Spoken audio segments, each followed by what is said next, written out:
Smoke, right there, 105, 2 pounds. It's really there, it's black, it's iron. My wife thinks I'm alright. I called her and said I was leaving the building, I was fine, and bang.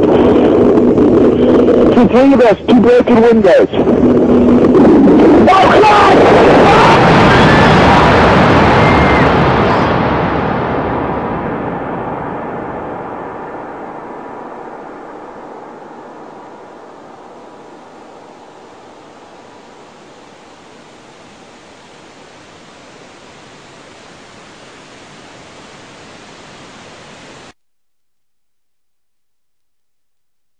Ladies and gentlemen, the very word secrecy is repugnant in a free and open society, and we are, as a people, inherently and historically opposed to secret societies, to secret oaths, and to secret proceedings.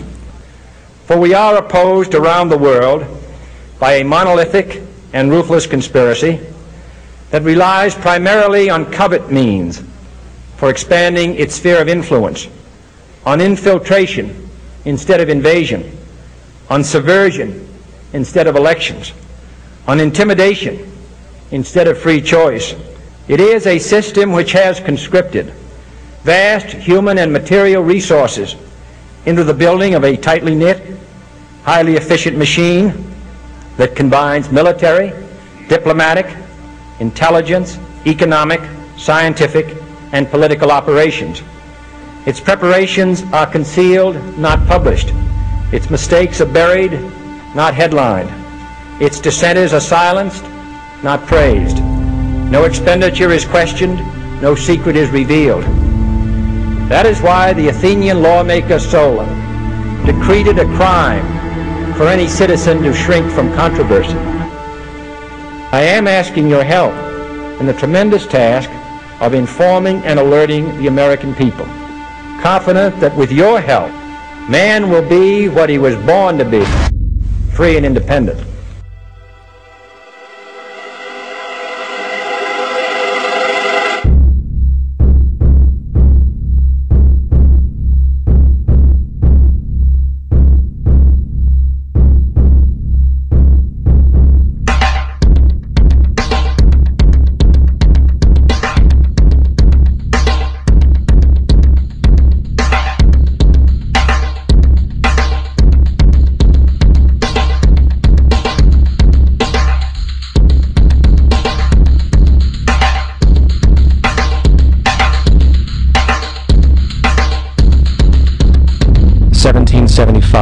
The American Revolutionary War began as the American colonies sought to detach from England and its oppressive monarchy.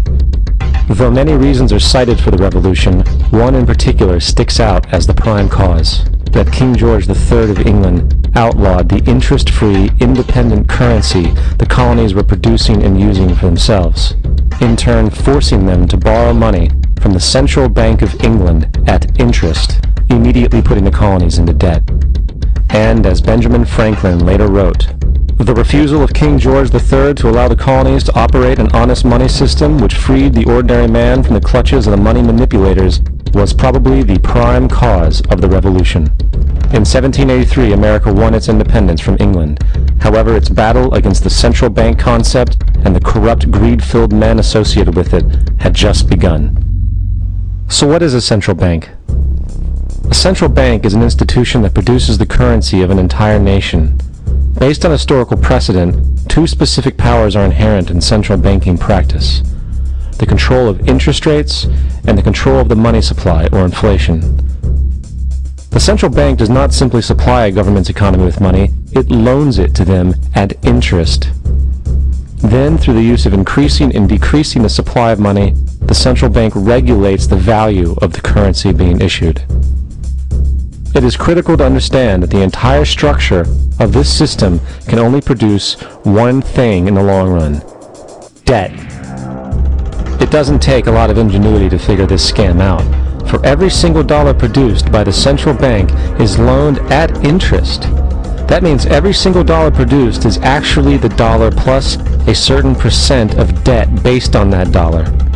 And since the central bank has the monopoly over the production of the currency for the entire country, and they loan each dollar out with immediate debt attached to it, where does the money to pay for the debt come from?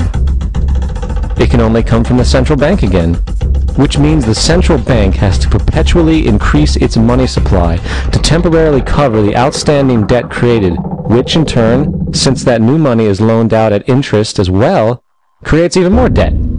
The end result of this system without fail is slavery, for it is impossible for the government and thus the public to ever come out of the self-generating debt. The founding fathers of this country were well aware of this.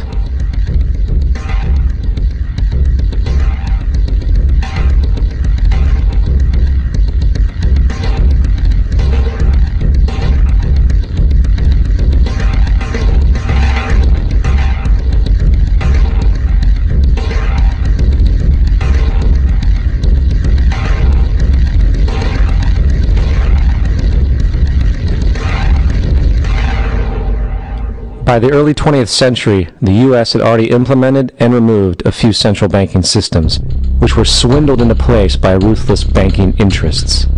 At this time, the dominant families in the banking and business world were the Rockefellers, the Morgans, the Warburgs, the Rothschilds. And in the early 1900s, they sought to push once again legislation to create another central bank. However, they knew the government and public were very weary of such an institution, so they needed to create an incident to affect public opinion. So, J.P. Morgan, publicly considered a financial luminary at the time, exploited his mass influence by publishing rumors that a prominent bank in New York was insolvent or bankrupt. Morgan knew this would cause mass hysteria, which would affect other banks as well. And it did. The public, in fear of losing their deposits, immediately began mass withdrawals. Consequently, the banks were forced to call in their loans, causing the recipients to sell their property, and thus a spiral of bankruptcies, repossessions, and turmoil emerged. Putting the pieces together a few years later, Frederick Allen of Life magazine wrote, "The Morgan interests took advantage to precipitate the panic, guiding it shrewdly as it progressed." Unaware of the fraud, the Panic of 1907 led to a congressional investigation headed by Senator Nelson Aldrich, who had intimate ties to the banking cartels and later became part of the Rockefeller family through marriage. The commission, led by Aldrich, recommended a central bank should be implemented so a panic like 1907 could never happen again. This was the spark the international bankers needed to initiate their plan. In 1910, a secret meeting was held at a J.P. Morgan estate on Jekyll Island off the coast of Georgia. It was there that the central banking bill called the Federal Reserve Act was written. This legislation was written by bankers, not lawmakers. This meeting was so secretive, so concealed from government and public knowledge that the 10 or so figures who attended disguised their names when en route to the island. After this bill was constructed, it was then handed over to their political frontman, Senator Nelson Aldrich, to push through Congress.